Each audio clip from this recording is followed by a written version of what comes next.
Hello everyone, it's Michelle from the Kitchen Witch Energy Shift and Michelle's Plantry, and as promised, I am doing a little series on witch stories and pumpkin recipes. So, I have for you tonight the Green Witch story. Now, I'm going to explain what a Green Witch is, but I found one recent example of a Green Witch that I love, a book and a movie that I read. I didn't watch the movie yet, but the book was fantastic. Anyways, we'll get to that. First, I want to let you know that I made, using my intuitive cooking, my alchemy and intuitive cooking, I went right off script like I usually do.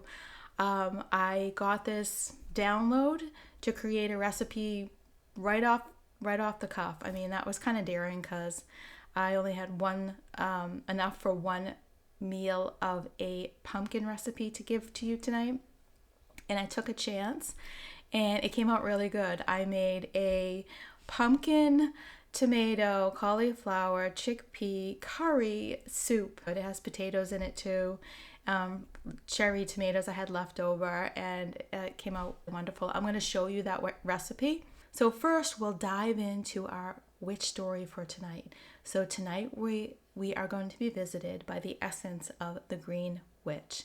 The Green Witch. Now think about that. When I say Green Witch, what comes to your mind? You probably have some ideas. So take a second and let your intuition guide you into the image of what you think is a Green Witch. And then I'm going to tell you right now what I think is a Green Witch. My idea of a Green Witch and what I know of Green Witches, I definitely have, like I had told you before, I'm a kitchen witch by nature, meaning it's my strongest place for power and witchery is in the kitchen. That's where my strongest energy portal is, I guess. I feel like an abundance of energy in the kitchen. A Green Witch feels this abundance of energy in nature, outside in the woods, and being around nature, as you can imagine. So the Green Witch is a woman who is independent, walks her own path, and is completely enamored with nature to the point where her favorite place is in the woods, in the fields, near the meadows, along the rivers, connecting with nature. She doesn't want to walk the path of a traditional woman. Now that is kind of standard for a witch. Witches are known to create their own path, really design their life in a way that feels powerfully aligned with their heart. And this is exactly what the Green Witch's journey is, what her strength and her courage to walk that path, oftentimes alone. If you're a Green Witch, you are straying away from traditional standards, just like most witches, and into the woods. Now, she wants to explore her mind. She wants to understand the ebbs and flows and the magic of the natural world.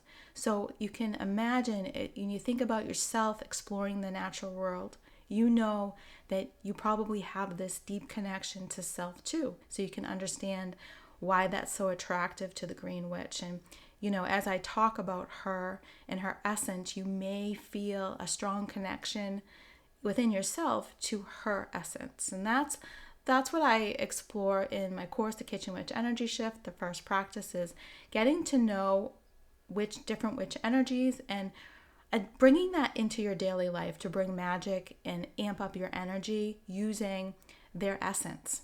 So the Green Witch, again, she does have a strong and independent spirit, and this independent and strong spirit is just enough to push away the judgment of others, so she can walk that path confidently without, like a lot of us have that nagging feeling like you're afraid to be judged, or we're afraid to be judged. We don't want to be an outcast. Now, witches in general are known to be outcasts, because they are doing their own thing. And society doesn't always like that when women go off and do their own thing. And it's, God forbid, they are powerful too. That's a problem with society sometimes also. So she, the Green Witch, understands the magic and power of nature. She spends time learning, meditating on trees and plants, rocks and flowers, logs and mushrooms, toads, and actually she can hear the forest breathing. She can feel the earth moving. She can feel the quiet, gentle hum of all the activities and the layers beneath her feet, above her head, all around her. She knows that everything around her is magic also. She's learned which plants heal and which plants harm. So she can support herself through selling powerful tinctures, teas, ointments, lotions, and she consults people on how to heal through nature. So a lot of times, in the old days, when a woman did decide to live independently, not marry, she lived oftentimes on the outskirts of town near the woods, and she was really an outcast. And what I can tell you about this Green Witch story is she was able to support herself because there was enough people in the village, and you'll know this in your real life too.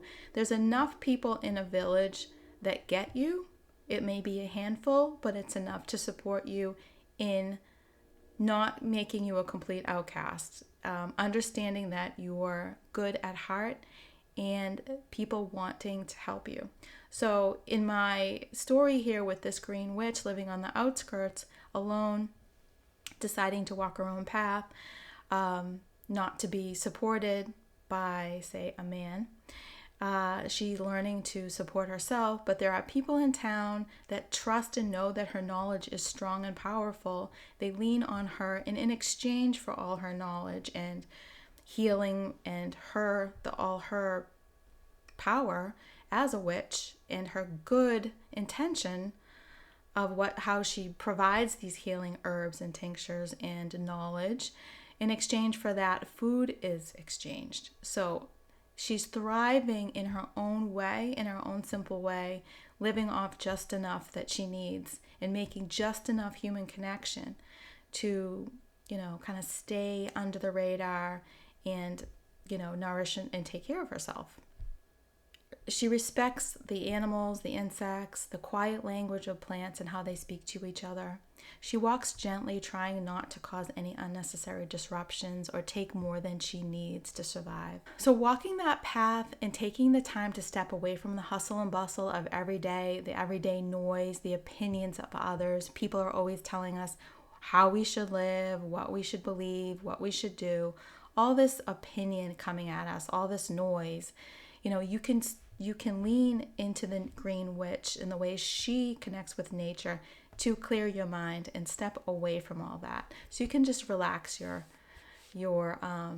nervous system too, and just kind of soothe through that forest bathing. And imagine a Green Witch has, is so in tune with the ebbs and flows, the seasonal changes, the scent in the air. Like right now it's autumn, it smells completely different. You are so breathing in the clean, actually real essential oils, the essential fragrance that's real from the earth, from the leaves, from the flowers and the trees and the decomposing leaves and the air, all the things. Imagine that, like that kind of a life where you can connect with stepping into nature and bringing some of that into your everyday in the modern world. Other people's negative thought patterns and judgments, you can step away from that and into the healing, soothing energies of nature. But just by stepping into the woods, into the forest, climbing a hill or a mountain, visiting the beach, the lakes, the rivers. Just taking that quiet time to meditate on fine grains of sand on the beach, each unique leaf on a tree or a plant, listening to the sounds of birds, insects, animals. There's a healing available when you take that quiet time to yourself outside. And the Green Witch understands this, not only the power of what she's learned through trial and error and intentional living, connecting with plants, she also knows there are many more exciting things to learn, and that keeps her motivated and happy and excited. That's something that we can all use in our daily lives to bring magic in. There are so many things we have yet to learn, so many adventures we have yet to take. There are so many places and things that we have yet to explore, to test, to play with, to try. There's so much magic hidden in the quiet nooks and crannies of the forest, the hills, the mountains, and within ourselves. And so you want to ask yourself, can the natural world be a reflection of our own selves and help us realize that this magic, so much of it is within us too? What essence of the green witch can you bring into your world now? How can you step in her boots? Or, as a green witch would most likely do, she'd take off her shoes and connect with the earth by walking on the stones, on the dirt, through the sand, walking in the water, lying down on the ground and raising her feet to the sky. So a great example that I touched upon earlier on this video is Where the Crawdads Sing is a book and now a movie, and the main character is Kaya, the marsh girl. So Kaya is a young girl who is left to her own devices. She's left alone by her family. She's kind of pretty much abandoned on the beautiful but lonely coastal inlets of North Carolina. And she is forced to just survive all by herself. And she chooses Mother Nature and the wild in exchange for, turning herself into society where they may place her with a family of the unknown. She feels more comfortable in nature with the wildlife than she does in, civilization.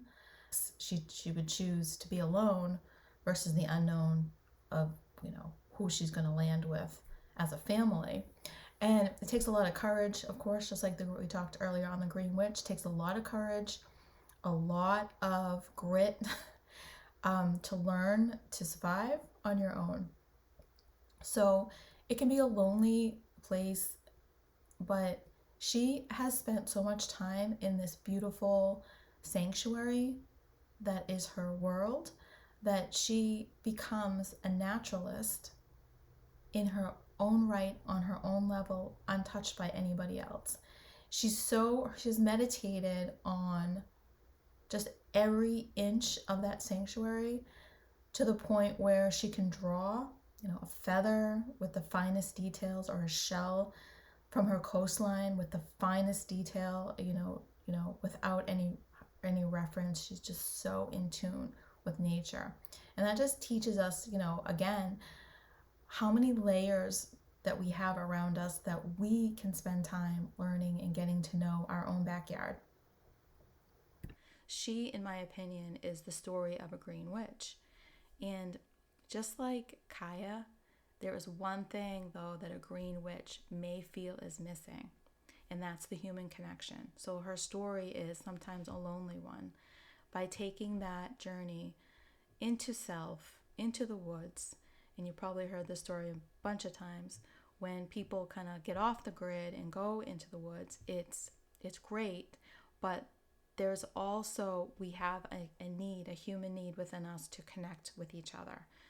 And that can be something that feels like it's missing for the Green Witch. So that human connection is just really important. So if you do decide to step into nature and step away from all the noise of us as the human race, we're kind of noisy and disruptive and opinionated, and we've got a lot to say. Stepping away from that is great, but you don't want to step so far away that you lose your connection with community. So it's really important to have some community that you feel safe in. Like I say, my idea of this Green Witch that came to me through, she's been visiting in my head since I decided to do this series, and she was the first one to emerge. And she has chosen to live a life, like untraditional life in the woods, but that's one thing that she knew to survive, that creating that human connection and finding the right people that see her heart for what it is. When what we don't know we fear and we can villainize, am I saying that right? vilify, yes. And we can fear and outcast people that and ideas that we don't understand. We'll shun them, and that's what happened to witches. So just because they didn't fit in, a lot of times when you go on your own path, people don't like that, and they'll push you off as an outcast. So that can be a really lonely thing. So as she comes to me with this story, it is a story of independence, strength, of course, connection with nature, connection with self, discovering the excitement of outside and within, and the nod and knowing that making connections with people who love and honor and respect your way, and don't try to change you, but just love you for who you are. Those are the people that you want to connect with, and you don't need a lot of them. And I think that's the message too of the Green Witch, that just enough people that understand you, that don't question your ways too much, and allow you and respect your way of living, without trying to put their opinion on you. That is my story of the Green Witch, and it's not scary. One part would be scary is the fact that Green Witch would live in the woods by herself and had to know how to defend herself if need be. So setting traps outside the little cabin that she lived in, or little shack, understanding how to protect herself in that way. And that is a scary thing, being alone. It's not spooky, scary story. I haven't gotten to that place yet, although I love scary stories myself. This isn't a witchy, scary story. It's more of an energy of a powerful witch that you could bring into your life. Now, some ways that you can bring nature into your life as a Green Witch, and if you want to play in her essence a little bit more, go outside, go into your backyard. You don't have to go for a long, remote walk anywhere. You can be in your backyard, simply in your neighborhood. Pick some leaves, some flowers, maybe press that leaf in between heavy book pages. What I like to do is get a pencil and a white piece of paper and put over the leaf, and I love the magic that is revealed when you do a rubbing and the leaf, all the veins and the lines of the leaf begin to show. You can create a kitchen altar of things that you found: rocks, twigs, acorns, leaves, any plant life, moss, mushrooms. You can bring any of those things into a little tray into your home. Maybe bring a little candle, maybe a green candle to signify your connection to the Green Witch. But it doesn't have to be green. I think a beautiful thing to create the small collection. You can call it an altar, but you can call it anything you want. Maybe put a little of herbs or spices in that. If you have anything from your kitchen, you can add, or simply leave it as it is. Simply just gaze upon those natural elements in your house. So simple, so free, so easy to bring that essence in. And just, again, when you think about the layers of what you can learn, if you ever did read the book or watch the movie of Where the Crawdads Sing, Kaya had studied so many layers of wildlife. I mean, I think it's kind of almost like a never-ending thing. It's like stars in the universe. I mean, you could just go on and on and on of learning and exploring and discovering, and that's the same for you. Your everyday, if you're feeling it's mundane, you're not looking under your nose close enough. There are things there that you can find magic in.